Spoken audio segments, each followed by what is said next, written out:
Hey everyone, it's Leia, and today I will be showing you how you can improve your edits and some final touches you can add. Here's just a before and after clip.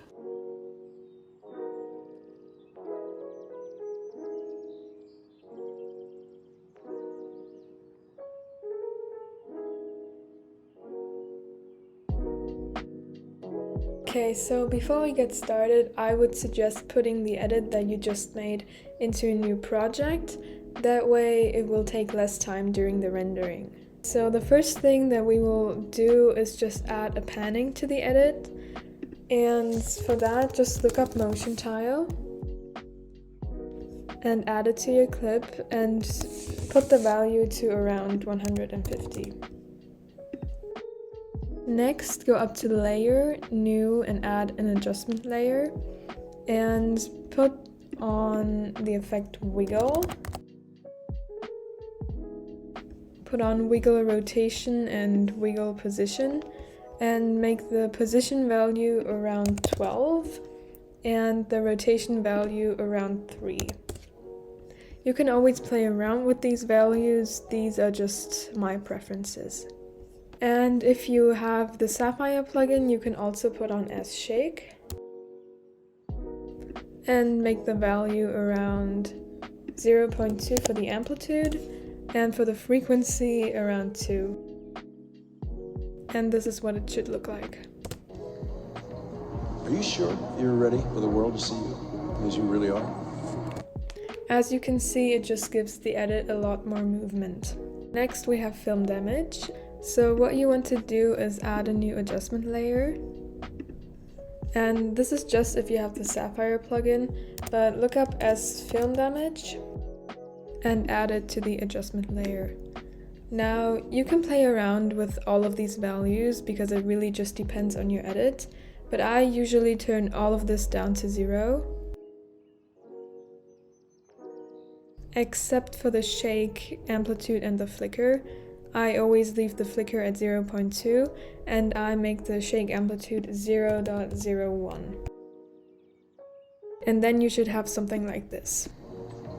Are you sure you're ready for the world to see you as you really are? Okay, so next we have a light leak, and this is more a simple final touch, but light leaks look great with every edit and especially ship edits. So I would really suggest putting light leaks onto your ship edits.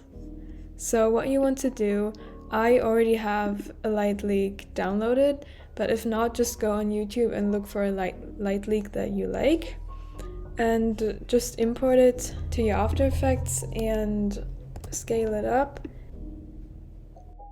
And then go down to toggle, switch modes and put it to add. And then just play around with the opacity.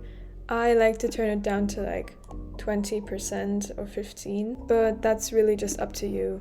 The next one is pretty obvious, but add a coloring because they can really make your edits look a lot better. So what you want to do is just add another adjustment layer and put looks on it. And then just look for your favorite colorings. I just added one of my own colorings and then just play around with the strength and adjust it if you have to. Okay, last but not least, we are going to do borders. So what you want to do is just pre-compose all your layers together, so highlight them all and then right click and click on pre-compose and make sure both of these options are checked. Then you're gonna go up to Layer, New and add a solid. I would choose a white solid, but that's up to you. And then just move the solid behind the pre-composition. Then put motion tile onto your pre-composition and play around with the output height value because this will be your border. So I like to do around 90, but that's completely up to you. And then just go forward in your edit and look for the beats and look where the transitions are, and always go to the first frame of your transition and split the solid layer. And you're going to do that for every single transition, so I will just do that really quick. Okay, so I just split the solid layer whenever I made a new transition. And what you want to do now is go to your first transition and go to the opacity. You can press T and make sure it's at 100 or 90 or 80, it really doesn't matter.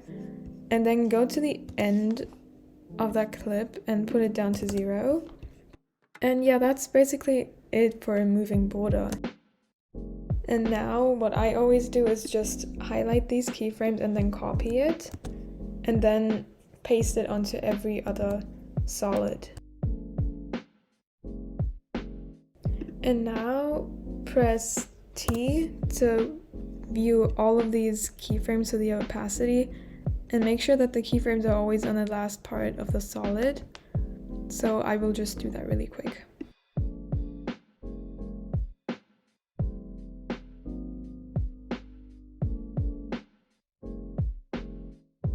Also make sure you delete the first part of the solid for the intro because you most likely don't need it. And this is what the edit looks like now.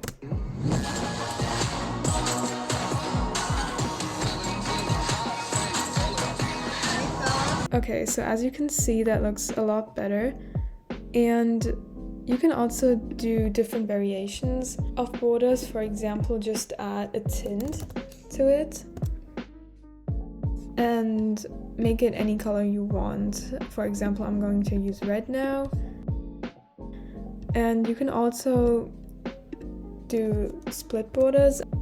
And for that, just make sure you turn your grid on. And then use the masking tool and just make a rectangle. And do the same thing but on the other side for the next border. So now it would look something like this. And just play around with some effects. For example, you can also use texture flux.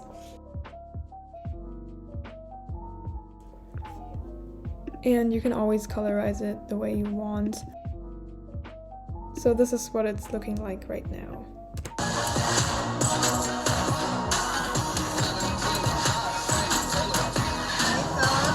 Okay, so this was just a demonstration of the effects. I usually put on more effects, but yeah, it's totally up to you. So these were all the final touches that I wanted to show you today. Thank you so much for watching. Goodbye.